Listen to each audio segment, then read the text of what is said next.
Good morning friends. आज की हमारी क्लास इडियम्स एंड फ्रेजेस की होने वाली है, जिसमें हम सेंटेंस के थ्रू कुछ वेरी इंपॉर्टेंट या most repeated idioms and phrases का मीनिंग सीखेंगे। तो चलिए क्लास स्टार्ट करते हैं। फर्स्ट सेंटेंस है, I hate people who always blowing their own trumpet. इसमें जो इडियम का यूज़ किया गया है वो है ब्लो वंस ऑन ट्रम्पेट। हमें इस सेंटेंस के थ्रू इस इडियम का मतलब पता करने की कोशिश करनी है। तो सेंटेंस में कहा जा रहा है कि मैं उन लोगों से नफ़रत करता हूँ जो अपना बाजा खुद बजाते हैं। तो ब्लोइंग देयर ऑन ट्रम्पेट का लिटरल मीनिंग तो होता है अपना बाजा खुद बजाना, पर इसका इडियमेटिक मीनिंग कुछ अलग होता है। ब्लो वंस ऑन ट्रम्पेट का इडियमेटिक मीनिंग होता है खुद की तारीफ खुद करना या अपने मुंह मियाँ मिट्ठू बनना। तो सेंटेंस का मीनिंग होगा, मैं उन लोगों से नफ़रत करता हूँ जो हमेशा खुद की तारीफ़ करते रहते हैं, अपने मुंह मियाँ मिट्ठू बनते रहते हैं या सार्वजनिक रूप से अपनी अचीवमेंट्स के लिए ढिंढोरा पीटते रहते हैं। तो ब्लो वंस ऑन ट्रम्पेट का मीनिंग हो जाएगा to boast about their achievements, यानी अपने अचीवमेंट्स यानी अपनी उपलब्धियों के बारे में बढ़ा चढ़ाकर लोगों के सामने बात करना। अब इस इडियम का अच्छे से मीनिंग सीख लेते हैं। तो to blow one's on trumpet का मीनिंग होता है अपने मुंह मियाँ मिट्ठू बनना या खुद की तारीफ खुद करना। To boast about their achievements and abilities, यानी अपनी अचीवमेंट्स यानी उपलब्धियों और योग्यताओं के बारे में लोगों के सामने बढ़ा चढ़ा कर बात करना। या टू प्रेज वन सेल्फ, यानी खुद की तारीफ खुद करना।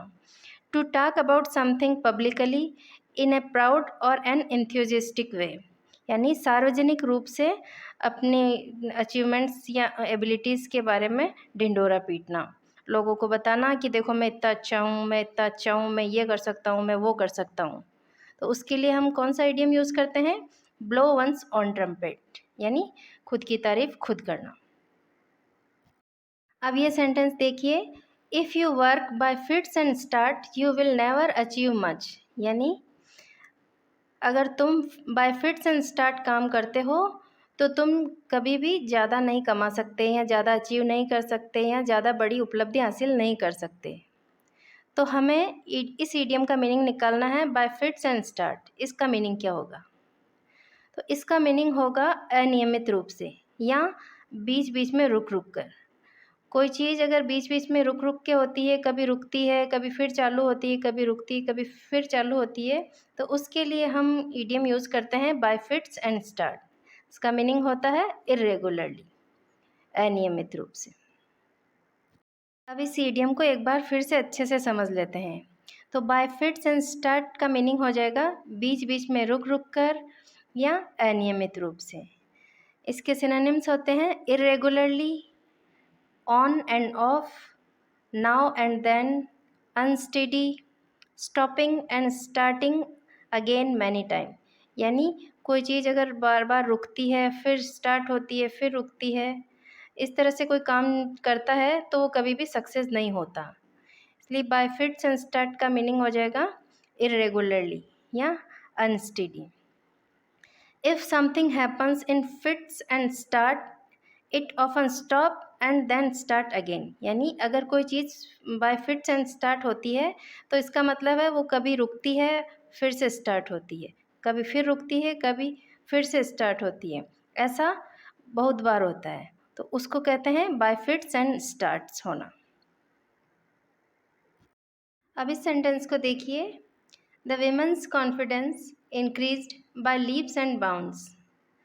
इसमें इडियम का यूज़ किया गया है बाय लीप्स एंड बाउंड। इसका मीनिंग हमें पता करना है। तो सेंटेंस में बताया जा रहा है कि उन औरतों का कॉन्फिडेंस इंक्रीज हुआ, बढ़ा बाय लीप्स एंड बाउंड्स। तो बाय लीप्स एंड बाउंड्स का मीनिंग होता है बहुत तेज़ी से या दिन दोगुनी और रात चौगुनी गति से। तो जब कोई चीज़ बहुत तेज़ी से बढ़ती है तब उसके लिए हम इडियम का यूज़ करते हैं बाय लीप्स एंड बाउंड्स। तो इडियम का मीनिंग हो जाएगा by leaps and bounds, idiom का मीनिंग हो जाएगा रैपिडली, यानी बहुत तेज़ गति से। अब इस इडियम का अच्छे से मीनिंग और समझ लेते हैं हम। तो बाय लीप्स एंड बाउंड्स का मीनिंग हो जाएगा बहुत तेज़ी से या दिन दोगुनी और रात चौगुनी गति से, या फिर इन ए फास्ट और सडन वे। तो जब हमें कहना होता है कि कोई चीज़ बहुत तेज़ी से इंक्रीज़ हो रही है या बहुत तेज़ी से इम्प्रूव हो रही है, तो हम इस मुहावरे का यूज़ करते हैं बाय लीप्स एंड बाउंड्स। तो you can use by leaps and bounds to emphasize that something is improving और इंक्रीजिंग क्विकली एंड ग्रेटली। इसके सिनोनिम्स हो जाएंगे rapidly, swiftly, quickly, in no time, fast और प्रॉम्प्टली। इन सभी का मीनिंग होता है बहुत तेज़ी से या by leaps and bounds. Next sentence है the boss turn a deaf ear to my explanation. Idiom है to turn a deaf ear, यानी बहरा कान आगे करना। अगर किसी के दो कान हैं और एक से सुनाई नहीं आता है, तो अगर किसी को इग्नोर करना होगा तो जब वो बोल रहा होगा तो वो बहरा वाला कान होगा या जिस कान से उसे सुनाई नहीं आ रहा होगा वो आगे कर देगा। तो to turn a deaf ear का मीनिंग हो जाएगा किसी की बात को सुनी अनसुनी करना या ध्यान न देना। सेंटेंस का मीनिंग हो जाएगा बॉस ने मेरे एक्सप्लेनेशन पे ध्यान नहीं दिया। तो to turn a deaf ear का मीनिंग होता है टू इग्नोर व्हाट समवन से, यानी कोई क्या कह रहा है इस बात को पे ध्यान नहीं देना या उसकी सुनी अनसुनी कर देना, इग्नोर कर देना उसको। To turn a deaf ear means to ignore कर देना। इसकी मीनिंग को और अच्छे से समझ लेते हैं। तो ईडियम है to turn a deaf ear. इसका मीनिंग होता है सुनी अनसुनी करना, ध्यान न देना या कान पर जू तक न रेंगना। To ignore someone when they are complain और आस्क फॉर समथिंग, यानी जब कोई किसी चीज़ की कंप्लेन कर रहा है या किसी चीज़ की डिमांड कर रहा है तब उनको इग्नोर कर देना, उनकी बात पे ध्यान नहीं देना। उसके लिए हम ईडियम का यूज़ करते हैं to turn a deaf ear, यानी किसी की बात पे, किसी की कंप्लेन पे या अगर किसी की कोई डिमांड है तो उस पर ध्यान नहीं देना। रिफ्यूज़ टू लिसन और रिस्पॉन्ड टू ए स्टेटमेंट और ए रिक्वेस्ट, यानी अगर कोई कुछ कह रहा है या कोई रिक्वेस्ट कर रहा है तो उसको सुनने से मना कर देना, उस पर ध्यान नहीं देना। उसके लिए हम to turn a deaf ear idiom का यूज़ करते हैं। इसके सिनोनिम्स हो जाएंगे disregard, refuse to obey, to be indifferent और टू पे नो हेड या नेग्लेक्ट।